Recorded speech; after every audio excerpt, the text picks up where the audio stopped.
Eamon O'Carroll, we're meeting and doing this interview on deadline day. It's obviously an exciting time for clubs and supporters. Will the Bradford Bulls see any deadline day action? Yeah, we've managed to bring in a couple of players, which is real positive for us. I feel like we've probably felt like we've got deadline day ahead of us every single week, having to try and bring people in because we've got a lot of injuries and suspensions. So frustrating. We're obviously aware of the amount of numbers of players that we've brought in, which we're not happy about, but we understand why we've had to do that, and I understand I'm very lucky I'm in a position where I'm supported and we can do that as well. So we've managed to bring in a couple of players, Jack Smith and Romain Franco, who I'm excited about working with. I've had the opportunity to work with Romain before over in France, so looking forward to working with him again, and they're going to add some quality and some depth, which we're clearly lacking at the minute. Are both going to be available for this weekend's game to Barrow? Jack will be available and he'll feature. Romain, no, he won't. We knew that anyway, but that'll be finalised. Well, it's just been finalised this morning. On Jack Smith, he's had a couple of games on dual reg at Halifax this season. Not so long ago, he was winning a grand final in the academy for Leeds, so a very hot, exciting prospect. Yeah, absolutely, and really highly thought of by the coaching staff at Leeds. I had a good conversation with Scott Griggs about him. He's an athletic thing and just wants an opportunity, and he's played at this level before and competed really well too, so we're looking forward to bringing him in.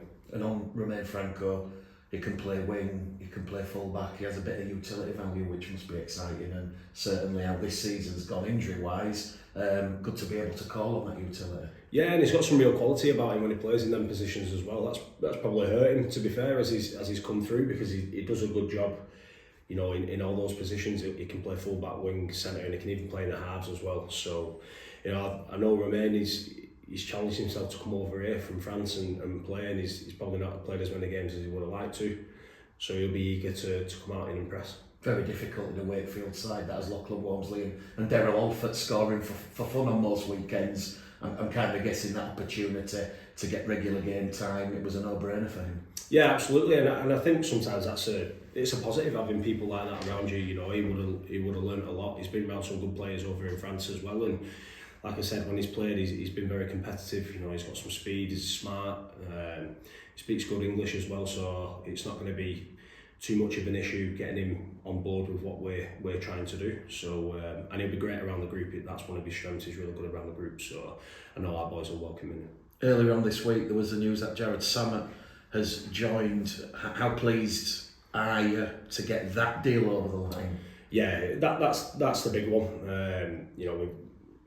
It's been said a number of times how much we've struggled this year. We've only won half. I think Jordy's done a fantastic job, and whoever's stepped in there has done a great job as well. To have a genuine 9 playing half here and do some of the things he's done for us, tiring out, and then JD who's a middle stroke, back row, and they've done really well for us. But we also know that there's things that we need to do better, and you need a genuine half. We've tried really hard this year to bring people in, not just because it's deadline day now. We've tried throughout the year.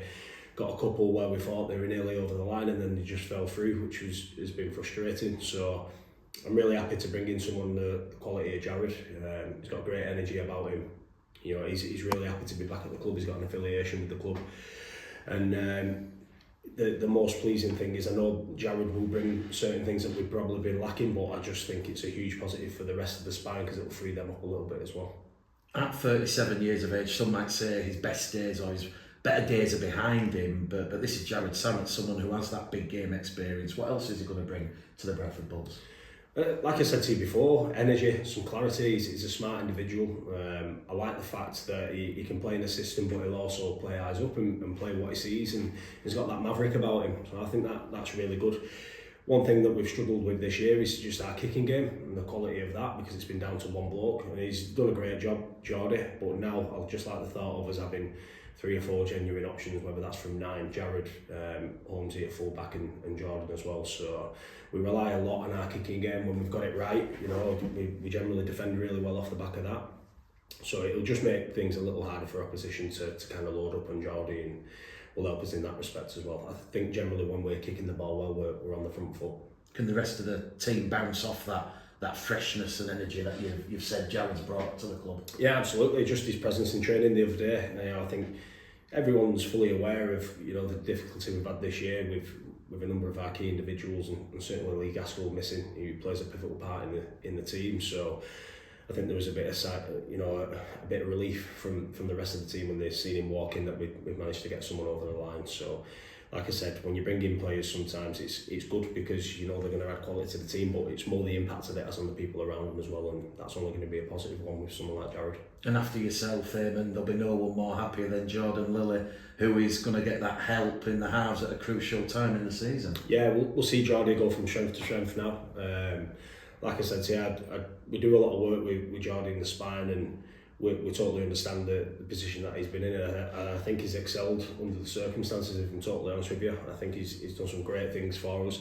Just be good now to have that other half at the side of him. And just finally on Jared, we've all seen the training footage from Odsall the other evening, clearly in great shape and high on spirits. He's really going to be fired up for a big Bradford return against one of his former clubs, Barrow, on Sunday. Yeah, well, I think he's had a lot of clubs, so we could have been playing anyone. It would have been his old club. So yeah, he's looking forward to that. He knows it's not about him. He wants to come in and help the team, and just the couple of conversations that we've had together along with Jordy, it's clear he wants to find his feet, and he'll do the simple things really well. And if he sees an opportunity, we want him to take that as well. It's about building now up until the end of the season and seeing how that combination evolves. On the Widnes Vikings game, you've obviously reviewed and reflected on it. How much emphasis has there been this week placed on the importance of good completion rate, good discipline, and obviously respect the ball, respect possession? Well, we obviously looked at it afterwards, but that's something we focus on every game. If you don't get them three things right, you're not going to be on the right side of the result, and those are areas that we didn't get right. Certainly our completion rate, we didn't have a single good ball set in the second half, and that was down to us. And we spoke about it all week. If you give Widnes territory cheaply, then they'll punish you because they're a very good team, and that's what's happened. So when we reviewed it, it wasn't a surprise to anyone. I think everyone walked out of that stadium knowing what we'd done wrong. It was important that we looked at it in terms of the numbers and the vision as well, and then we have to learn the lesson and respect the ball. We don't play over expansive rugby. It was more individual errors just in the ruck which cost us. We've been here before, Eamon. How important is it that the side does learn those lessons and they pull together as a group collectively? Well, I just said we've got an exciting opportunity in front of us, and if we want to take that, we don't want to be sat next year reviewing this season, going into our next, saying if we would have done this and if we could have done that, we would have finished higher. I don't want us to be that team, so you're never going to get the full rub of the green. It's never always going to go your way, but there are certain things in that game and some of the losses that we've had this year that we know we needed to do better. So I think freshening up the squad will be good in terms of bringing in some new faces. That element of competition for places keeps everybody accountable. That can only be a huge positive for us because we've not necessarily had that this year. On the back of what's clearly been a tough year, not just for Bradford, but every club I think is suffering in terms of injuries. Do you hope that the fans can see just how hard the side is fighting for them, and you look at the circumstances Bradford have had, they still are in the top four at this stage of the season? Yeah, look, I can totally understand the frustration, because I feel the frustration as well, because we all want to be sat in a better position than what we're currently at, because we know we've lost some games this year, a couple by 1 point, that we probably gave them games away, and that's not being disrespectful to the opposition. We did things in that game that hurt us and allowed the opposition to get one over on us, and we give them cheap field position, and that hurt us. So it's something that we're constantly looking at. The fans are smart, they'll understand that. They know that we probably could be sat in a better position, but I think they'll also be quite happy with where we're currently at. I think this next block of games is huge for us. You mentioned after the game against Widnes there were injuries to Jaden Myers, HIA, and Liam Tyndall with his shoulder. I'm kind of guessing that you brought Jack Smith and Romain Franco in that. All is not well with those? No, it's not. So Jaden failed his HIA, so he won't feature this week. Was pretty groggy when he came off. Liam's struggling with his shoulder, so he's gone back to Hull. I think he's looking like he might be out for 4 weeks. just on Jaden Myers' HIA, it does appear on the footage Ryan Ince accidentally leads with the head into the tackle. How frustrating is that for you and Jaden? Oh, it is, but that's where the game is. I know Ryan, and he's not a dirty player whatsoever. He's come in to try and save a try. He's done what you want all your wingers to do, but unfortunately we've got a HIA there and he's failed.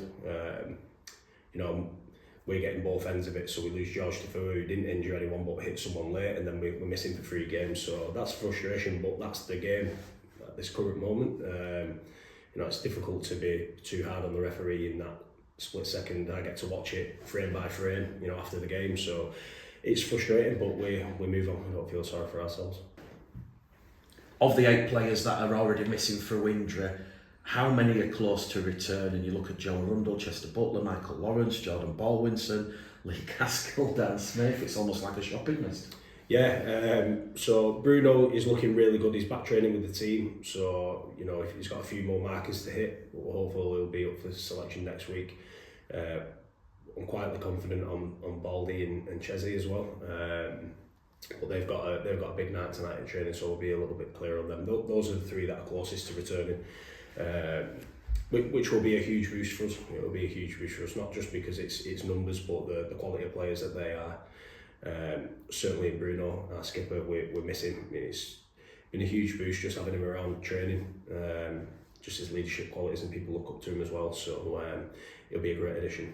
The rest of the lads, they're a little bit further off.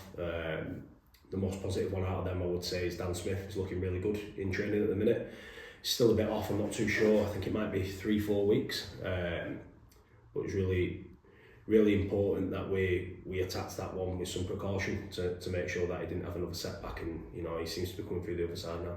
On Jaden Ockingboy's missed the last couple with his visa issues. What's the latest with Jaden Ockingboy and the visa? Yeah, we managed to get that over the line, which was brilliant. Tracy and Jason, the rest of the staff worked tremendously hard to get that one over the line. That was a real complicated one, but Jaden's back now, which is a huge boost for us, so we'll feature at the weekend. Nathan Mason was unveiled at the recent Fans Forum. He played 1 game. He's not been since that game. Is that down to working on his fitness, I presume? Yeah, that's all it is. We knew that when Mace came in. He's working really hard. He's heading in the right direction. Looking really sharp now in training, which is good. I think he's probably still got another couple of weeks to go. But if we needed him, if we were desperate, I'd be confident in playing him. But I want to get Natty back to his best, and I think next year we'll see that, but we want to get him as close to that this year. We know it's obviously been tough with the injuries. Can you understand supporters' frustrations, Eamon, with the amount of time senior players who bring leadership to the side are spending out on the sidelines? Yeah, absolutely, but it's not, that's not down to the players. Injuries are part and parcel of our sport, and certainly the way some of our boys play, they're going to pick up injuries. It is hugely frustrating, first and foremost for the player, because they're desperate to play, and then for us as the club, because we rely so much on them. So I can totally understand the supporters' frustrations, but I can give them the utmost confidence that they're hurting more. They really are, because they want to be out there, they want to be playing, they want to be helping this team. There's that element of excitement. They feel like we can go and do something this year, so they want to be part of that. And then obviously on days like Sunday, when we're losing and they're frustrated, they also want to be a part of that to try and help the team. So it's hugely frustrating, but I've been there as a player myself. I was out for a long time with some injuries, and the player hurts more than anyone. So it's right that we do the right thing by them and look after them, to make sure that when they come back, they stay back and they're at the best. And when you look at the club's recruitment in the past, the club signing players who may have had previous injury concerns about their ability to get on the field and stay fit, will you be looking to change the club's recruitment policy for 25 onwards, Eamon? Oh, well, look, I think we've brought in some players this year and they've all been under 25. But you've got to get the balance right with it, Mick. You've got to make sure that you've got some lads in your team that have got real experience. So when you're in dogfights like what we were at weekend, they can kind of lead the way. So I just think everything's about balance. We're having weekly conversations on our recruitment. That's really going to accelerate now that this deadline day is done, in terms of what next year looks like. But I'm confident we'll find the right balance with that. It's not a case of not going for someone who's 30, dropping out of Super League just because they've had a couple of injuries. We've got our role to play within that to make sure that we manage them right, so they're on the field week in, week out. But there is an element of importance. You do need them older players to kind of show people the way, and it's important as well for the group of young lads that we're going to be bringing in. We're going to be bringing in a good crop from next year to train with us full time. So I want to put some good pros around them as well. So again, it's just that word balance. You said after the Wakefield Trinity game that creativity was not an issue, but in the last 3 games against other sides in the playoff spots, Bradford have only scored a total of 3 tries. Is that concerning to you? Well, it is, and we know, and we've rectified that. We're bringing in another half. I think we're creating opportunities. There's no doubt about that, but we're just not executing at the minute. So, I think we've scored some off kicks, which is great, but probably shows that we're probably not executing as much as we'd like to. So when we review our games, we're looking at it and going, we've missed an opportunity there. We've created X, Y, and Z. So we are doing that. I would be worried if we weren't, and we were relying solely on our kicking game. But I also, when I'm at home at night and I go to bed, I can understand the reasons as to why that is. So that's why we worked tremendously hard to bring in a half. We've managed to do that now, so I don't see it as a quick fix. We've got some work to do, but that will evolve as the season goes on. It is Barrow away on Sunday, Eamon. What's the message to the team this week? What's the focus? Yeah, we get back to our best. We're at our best when we're completing high, when we're kicking the ball. We've got energy in our defence. When we do that, that will help our attack, and we'll attack better. So, when I spoke to you before, we reference that. That's our foundation. Doing that for long periods of time, and generally, when you do that, you own position and possession, and we'll execute some plays. The last 4 defeats to Bradford have seen a positive reaction with a win the next game. Are you expecting the same, confident that will continue on Sunday? Yeah, absolutely. But it's important now we go on a run. I want us to go on a run and enjoy this time now. There's 9 games of the regular season left, and before we know it, we'll be at game 9. So we want to be in a really good position. I'm really looking forward to it. I know the players are as well. They're still hurting. I've probably seen a bit more of a hangover from this last game than I did in the other ones. They were pretty good at putting it to bed and moving on. But I see that as a positive. I want it to hurt us a little bit, but I don't want it to disrupt us. We've got a great opportunity now at weekend, going to a really tough place, which is a game I feel like we need. Everyone keeps telling me generally we don't go well there. So, it'll be, I said to you after the game, it'll be interesting to see who's up for the fight. In sides like Barrow, Whitehaven, the next 2 fixtures, you're coming up against sides that are going to be more desperate for the win, sides who are naturally going to be scrapping, performing harder for the 2 points. How do you approach these types of games? Just to let the lads know we're in a fight as well.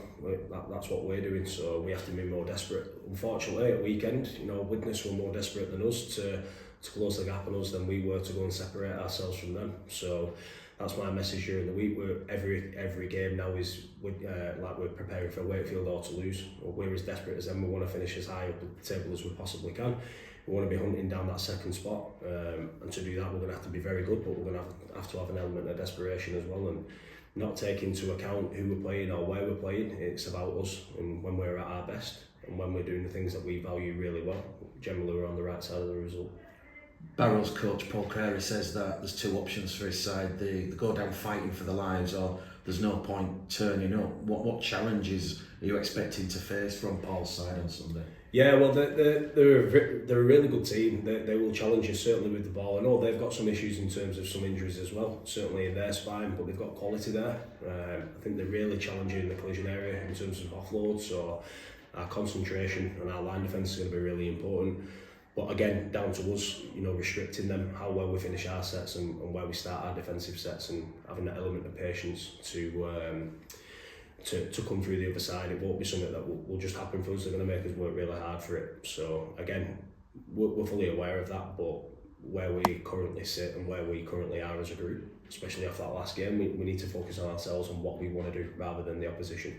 We can know everything about them, but if we're dropping the ball and not having any good ball sets for a full half, we're going to be under the pump. And just finally, Eamon, Barrow expecting their largest crowd of the season. They've reduced the admission entry. It's certainly going to be a noisy, hostile place for your side on Sunday. Yeah, good.